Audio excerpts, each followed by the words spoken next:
Assalamualaikum warahmatullahi wabarakatuh. Alhamdulillahirrabbilalamin wa bihi nasta'in wa ala umuri dunya waddin wa ala alihi washabihi ajmain amma ba'du. Yang saya hormati Bu Ikfi Qaulita selaku dosen pengampu mata kuliah pembelajaran PAI inklusif, dan tak lupa teman-teman warga PAI 6D yang bahagia. Langsung saja untuk menyingkat waktu, di sini kami kelompok 12 yang beranggotakan Melinda Artika, dan yang kedua Vera Sesika Viviana, dan yang terakhir Ahmad Fikri Mustafa akan mempresentasikan peluang dan tantangan pembelajaran inklusi agama Islam pada pendidikan formal, non-formal, dan informal. Langsung saja untuk pemateri yang pertama dari Vera Sesika Viviana untuk menjelaskan secara singkat apa itu peluang dan tantangan pembelajaran inklusi agama Islam pada pendidikan formal. Silakan, waktu dan tempat saya persilahkan. Assalamualaikum warahmatullahi wabarakatuh. Sebelumnya, perkenalkan saya Vera Sesika Viviana dengan NIM 12201193068. Di sini saya sebagai materi yang pertama dengan subbab peluang dan tantangan pembelajaran inklusi agama Islam pada pendidikan formal. Nah, apa sih pendidikan formal itu? Dan apa juga pembelajaran inklusi agama Islam itu? Lalu bagaimana sih peluang dan tantangan pembelajaran inklusi agama Islam pada pendidikan formal itu? Jadi, pendidikan formal adalah jalur pendidikan yang terstruktur dan berjenjang yang terdiri atas pendidikan dasar, pendidikan menengah, dan pendidikan tinggi. Pendidikan formal ini misalnya untuk pendidikan dasar itu sekolah dasar tingkat SD ataupun tingkat madrasah. Kemudian untuk pendidikan menengah ini adalah tingkat SMP atau SMA. Kemudian untuk yang pendidikan tinggi ini sudah tingkat perguruan tinggi. Jadi pendidikan formal ini sudah terencana baik dari kurikulum maupun dari strategi pembelajarannya ataupun dari manajemen pembelajarannya.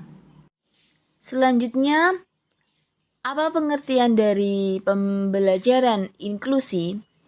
Pembelajaran inklusi adalah proses yang berlangsung secara terencana dan terarah di mana ruang lingkup penanganan ABK bersama dengan teman sebaya tidak hanya terfokus pada keterbatasan saja, akan tetapi bagaimana memberikan layanan secara utuh pada pribadi manusia selain keterbatasan atau kekurangan sekaligus memaksimalkan potensi dan kelebihan yang dimiliki.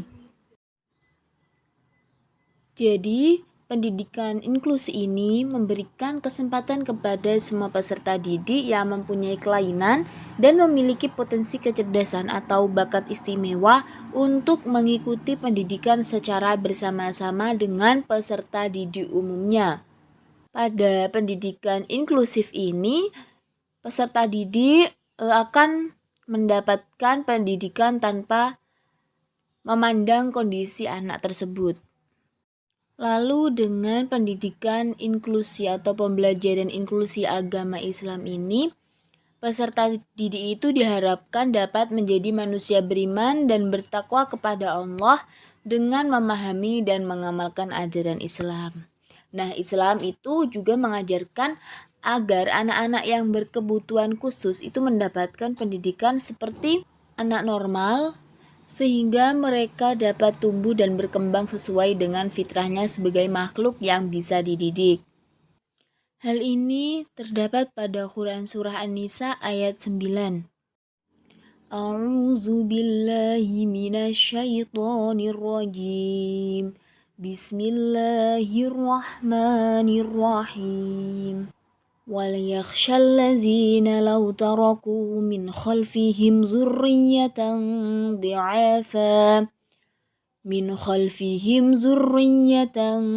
ضِعَافًا خَافُوا عَلَيْهِمْ فَلْيَتَّقُوا اللَّهَ وَلْيَقُولُوا قَوْلًا سَدِيدًا.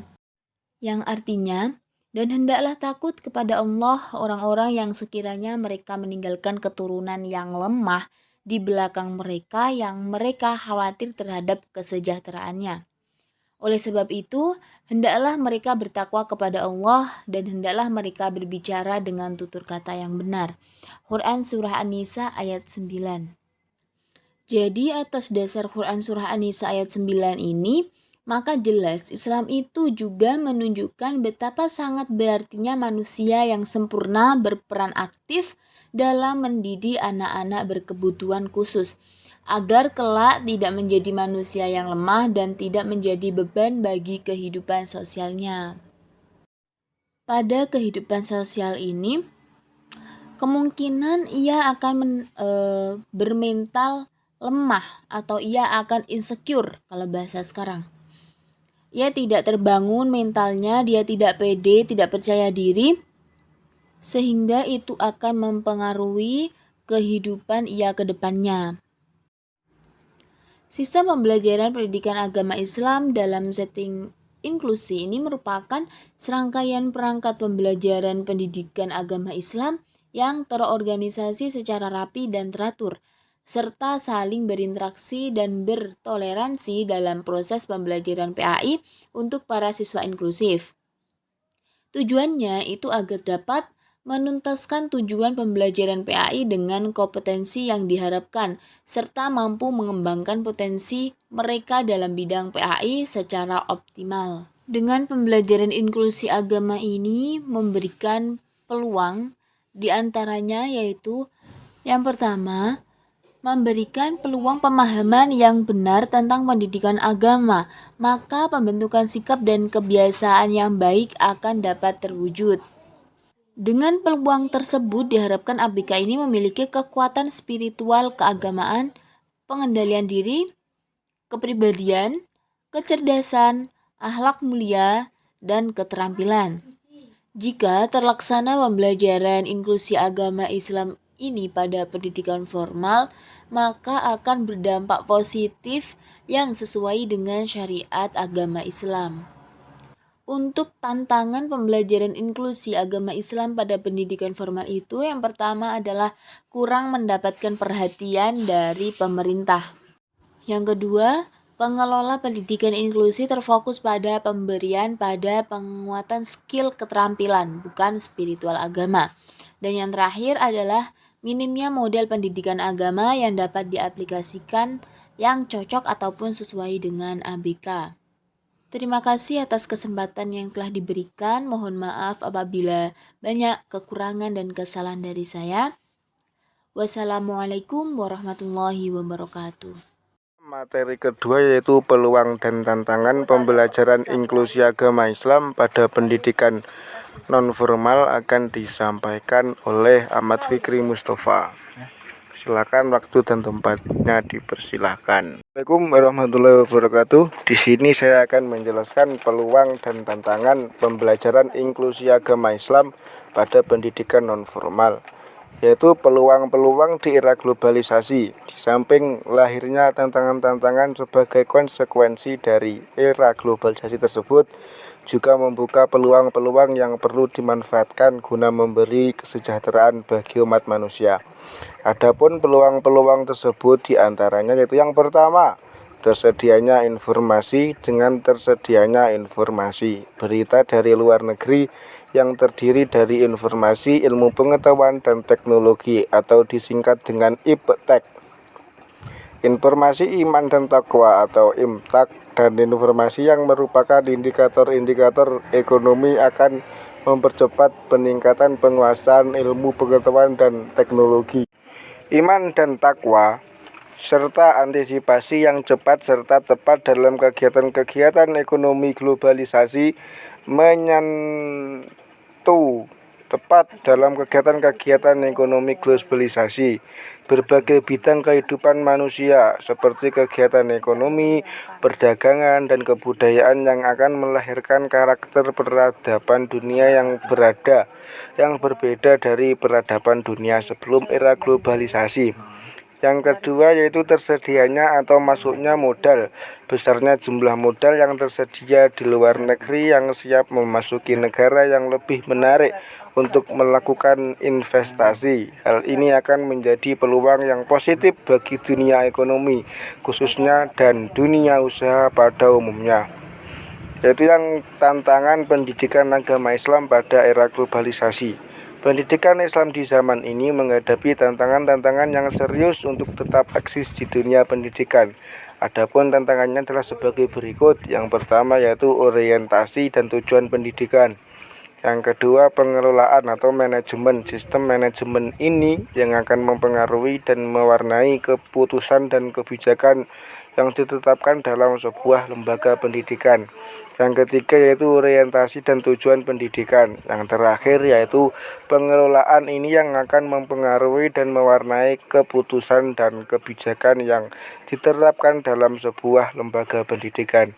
Mungkin itu materi yang dapat saya sampaikan dan cukup sekian, terima kasih. Dan yang terakhir untuk materi peluang dan tantangan pembelajaran inklusi agama Islam pada pendidikan informal akan disampaikan oleh Melinda Artika. Silahkan untuk menjelaskan sedikit materi. Assalamualaikum warahmatullahi wabarakatuh. Saya Melinda Artika dengan NIM 12201193257, absen 26. Di sini saya akan melanjutkan pembahasan dari Mbak Vera Sesika. Saya akan menjelaskan tentang peluang dan tantangan pembelajaran inklusi agama Islam pada pendidikan informal. Pengertian pendidikan informal.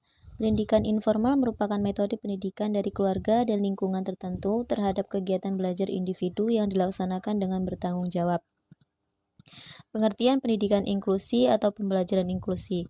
Pendidikan inklusi adalah sistem penyelenggaraan pendidikan yang memberikan kesempatan kepada semua peserta didik yang mempunyai kelainan dan memiliki potensi kecerdasan atau bakat istimewa untuk mengikuti pendidikan secara bersama-sama dengan peserta didik umumnya. Pendidikan inklusif memberikan kesempatan yang sama kepada setiap anak untuk mendapatkan pendidikan tanpa memandang kondisi anak. Selanjutnya saya akan menjelaskan tentang peluang pembelajaran inklusi agama Islam pada pendidikan informal. Terlepas dari kenyataan bahwa model inklusi merupakan sekolah yang konsisten dengan gagasan keadilan sosial yang mendukung prinsip normalitas, ada banyak peluang yang diperoleh dari sekolah inklusi ini. Sekolah inklusi dianggap dapat memberi berbagai manfaat baik masyarakat umum maupun bagi anak luar biasa sendiri. Masyarakat akan mulai mau menerima keberadaan anak luar biasa. Selain itu, di sekolah inklusi juga memungkinkan anak berkebutuhan khusus belajar bersama dengan anak normal dan diperlakukan selayaknya anak normal. Pendidikan informal bisa memberi motivasi dan kontrol bagi anak yang berkebutuhan khusus, membantu perkembangan fisik dan mental anak, baik dari lingkungan keluarga maupun lingkungan masyarakat. Selanjutnya saya akan menjelaskan tantangan pembelajaran inklusi agama Islam pada pendidikan informal. Di samping manfaat yang diperoleh dari sekolah inklusi bagi anak berkebutuhan khusus, ada tantangan yang perlu dihadapi dari penyelenggaraan sekolah inklusi secara penuh. Tantangan pembelajaran inklusi agama Islam pada pendidikan informal sebagai berikut. Yang pertama, rendahnya kesadaran orang tua dan masyarakat terhadap anak berkebutuhan khusus. Yang kedua, pemahaman terhadap anak berkebutuhan khusus masih minim. Yang ketiga, masalah-masalah yang muncul di dunia pendidikan informal sering menjadi kendala dalam pembangunan pendidikan informal. Dan orang tua merupakan penanggung jawab utama dalam pendidikan anak-anak baik dalam pendidikan formal dan non-formal. Yang keempat, orang tua masih ragu dan bahkan takut menyekolahkan anaknya ke sekolah formal. Alasannya dari mulai ketakutan dari orang tua, anaknya menjadi tidak percaya diri, takut ada diskriminasi dan lainnya. Tantangan dalam pendidikan informal yaitu masih rendahnya kesadaran orang tua dan masyarakat. Pemahaman orang tua dan masyarakat terhadap penanganan anak berkebutuhan khusus dan orang tua masih ragu menyekolahkan anaknya dalam sekolah formal seperti sekolah anak yang normal. Terima kasih, itu yang dapat saya sampaikan. Kurang dan lebihnya saya mohon maaf.